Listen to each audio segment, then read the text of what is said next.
Kadang kita terlalu banyak bicara tentang apa yang terjadi, apa yang mereka lakukan, apa yang kita rasakan. Kita bercerita berharap dimengerti, tapi diam-diam kita ingin dikagumi. Kita bilang itu luka, tapi kita ulang-ulang ceritanya seperti mantra, seolah tanpa sadar kita sedang membangun identitas sebagai korban yang tidak berdaya. Saya tidak bilang curhat itu salah, tapi saya tahu kita semua butuh ruang.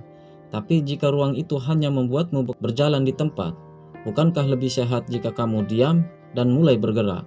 Karena kalau kamu perhatikan, semakin sering kita mengulang cerita yang sama, semakin sulit bagi otak kita membedakan mana kenangan, mana kenyataan. Dan lebih parahnya lagi, bisa jadi kita tidak sadar bahwa kita mulai merasa aman dalam cerita itu.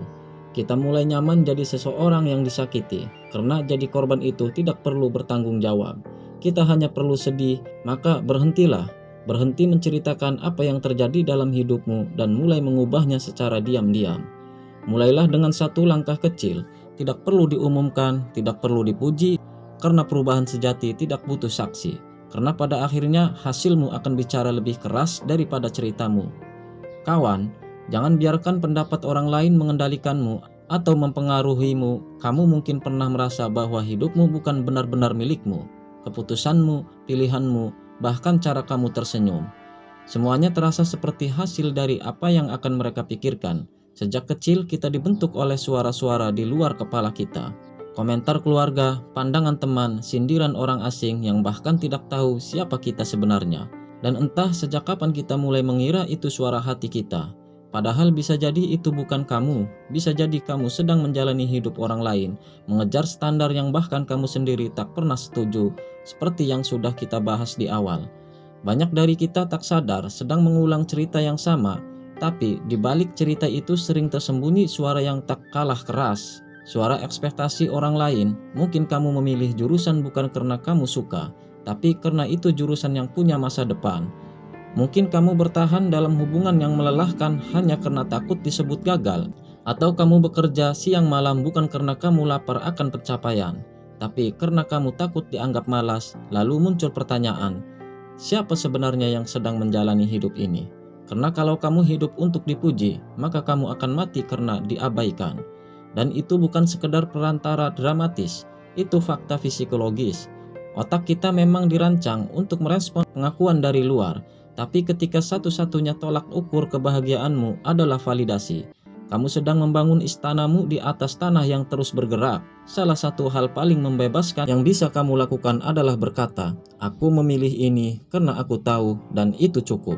Tapi ya, itu tidak mudah, apalagi kalau kamu tumbuh dalam budaya yang memuja citra, menghormati hierarki, dan menganggap omongan orang sebagai hukum tak tertulis. Maka tak heran kalau banyak dari kita yang takut bikin keputusan sendiri, takut beda, takut dicap egois, padahal siapa bilang mengambil keputusan sendiri itu egois? Kalau kamu tahu alasannya, mempertimbangkannya dengan hati dan siap menanggung konsekuensinya, maka kamu tidak egois. Kamu bertanggung jawab dan tanggung jawab itu lebih dewasa dari sekedar patuh. Saya tidak sedang mengajak kamu jadi pemberontak, saya hanya mengajak kamu melihat ulang beberapa banyak keputusanmu hari ini yang benar-benar lahir dari dalam dirimu sendiri. Coba bayangkan kalau tidak ada satupun orang tahu tentang hidupmu. Tidak ada likes, tidak ada komentar, tidak ada sanjungan, dan tidak ada kritik. Kamu bisa hidup sepenuhnya anonim. Apa yang akan kamu lakukan? Apakah kamu masih tetap akan memilih hidup yang sama atau kamu justru akan menyadari bahwa sebagian besar dari apa yang kamu kejar hari ini bukan untukmu, tapi untuk penonton yang bahkan tak kau kenal? Kita hidup dalam dunia yang bising. Semua orang bicara, semua orang menilai, tapi tidak semua penilaian itu harus kamu anggap serius. Kadang suara yang paling keras bukan berarti suara yang paling benar, dan kadang suara yang pelan yang datang dari dalam itu yang paling jujur. Ada fakta menarik soal ini. Penelitian menunjukkan bahwa individu yang dibesarkan dalam lingkungan penuh tekanan sosial cenderung memiliki tingkat kecemasan lebih tinggi. Ketika harus membuat keputusan pribadi, mereka terbiasa mengandalkan lampu hijau dari luar, dan ketika sinyal itu tidak muncul, mereka merasa tersesat. Bahkan tak sedikit dari mereka yang merasa bersalah saat melakukan hal yang mereka sukai hanya karena hal itu tidak sesuai dengan harapan orang sekitarnya. Kalau kamu pernah merasa seperti itu, kamu tidak sendiri. Dan itu bukan kelemahan, itu sinyal bahwa kamu perlu menyelamatkan dirimu dari perang yang tak pernah kamu pilih sejak awal. Lalu bagaimana cara keluar dari semua itu? Bukan dengan membungkam semua orang, tapi dengan mulai mendengar suaramu sendiri, dengan menyadari bahwa kamu tidak perlu membuktikan apapun ke siapapun, dengan mengizinkan dirimu menjadi versi yang tidak disukai semua orang, asal itu versi terbaikmu. Dan satu hal lagi, kalau kamu ingin tahu apakah keputusanmu benar-benar milikmu, coba tanyakan ini. Kalau tidak ada yang tahu, apakah aku tetap akan memilih ini? Kalau jawabanmu ya, maka itu adalah keputusan yang lahir dari kedalaman, bukan tekanan.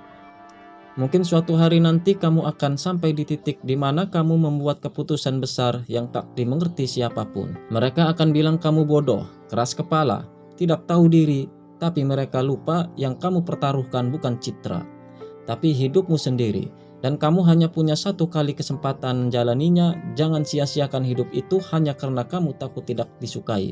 Sekarang tutup matamu, bayangkan hidup yang kamu inginkan. Bayangkan langkah kecil pertamamu hari ini. Kamu tidak perlu umumkan, tidak perlu klarifikasi, cukup jalani, karena perubahan sejati tidak butuh saksi, dan hasil jauh lebih keras berbicara daripada ceritamu. Terima kasih.